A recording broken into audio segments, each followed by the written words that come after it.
আসসালামু আলাইকুম এভরিওয়ান, আপনারা কেমন আছেন? আশা করি ভালো আছেন।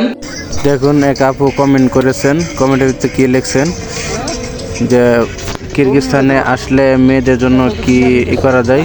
তবে আমি আপুদের জন্য একটা কথাই বলবো, যেটা হলো যে এখানে আসলে আমি যতটুকু বুঝলাম জানলাম 2 বছর ধরে আমরা আছি, আর এই জায়গায় থাকা পরিস্থিতি অনুযায়ী যা মনে হইলো তা দেখে মনে হইলো যে আসলে বাংলাদেশে যত বোন আছে এমনকি কোনো মেয়ে মানুষ যদি এখানে আসে তাহলে সিঙ্গেল আসলে থাকার মতো কোনো পরিস্থিতি নাই, এমনকি কাজ কাম করবো। এই জায়গার পরিস্থিতি এমনই খারাপ যে আসলে ও টাকা পয়সা ঠিক মতো দিতে চায় না, পরে একটা সমস্যার ভিতরে সবাই পড়ে যায়।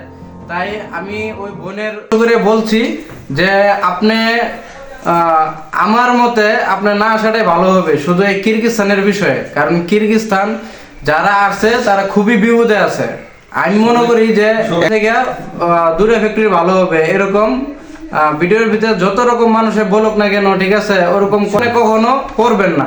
কারণ বেশিরভাগ এই জায়গার লোকেরা, বেশিরভাগ দালাল এখানে 2টা টাকার জন্য মানুষের অনেক বড় ধরনের একটা ক্ষতি করে ফেলে। অনেক টাকা খরচ করে আনে, কিন্তু আনার পরে আসলে ঠিক মতো কাজ কাম দিতে পারে না যারা আসে। তাই আমি বলতেছি আসলে আপনারা যে আসবেন বুঝে শুনে আসেন। তবে এই দেশে আমার 2 বছর অভিজ্ঞতাতে বলতেছি যে আপনারা এই দেশে না আসাটাই সবচেয়ে উত্তম আমি মনে করি।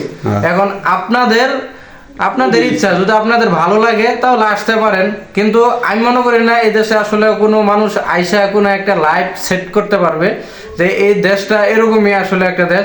আসবো, আসা চলাফেরা ঘোরাফেরা, মাসে দেখবো, বছর শেষে দেখবো যে কোনো টাকা নাই, এরকম অবস্থা। তাহলে আমি মনে করি বিদেশে আসবেন 2টা টাকা ইনকাম করার জন্য, এত টাকা খরচ করে আসবেন, তো এই দেশে না এসে অন্য এক দেশে যান। আমি এটাই বলবো, সবাইকে সাজেশন এটাই দেবো যে আপনারা বুঝে শুনে যেটাই করেন, বুঝে শুনে কিরগিজস্তানের বিষয়ে বুঝে শুনে আপনারা পাও দেন। আমার এটাই কথা যে আপনারা সুস্থ থাকবেন, আমার চেকআপ করবেন, যত রকমের সব আপডেট এই চ্যানেলের ভিতরে আপনারা পাইবেন।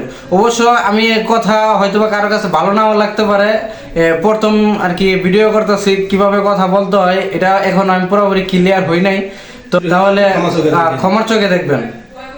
আল্লাহ হাফেজ। আল্লাহ হাফেজ।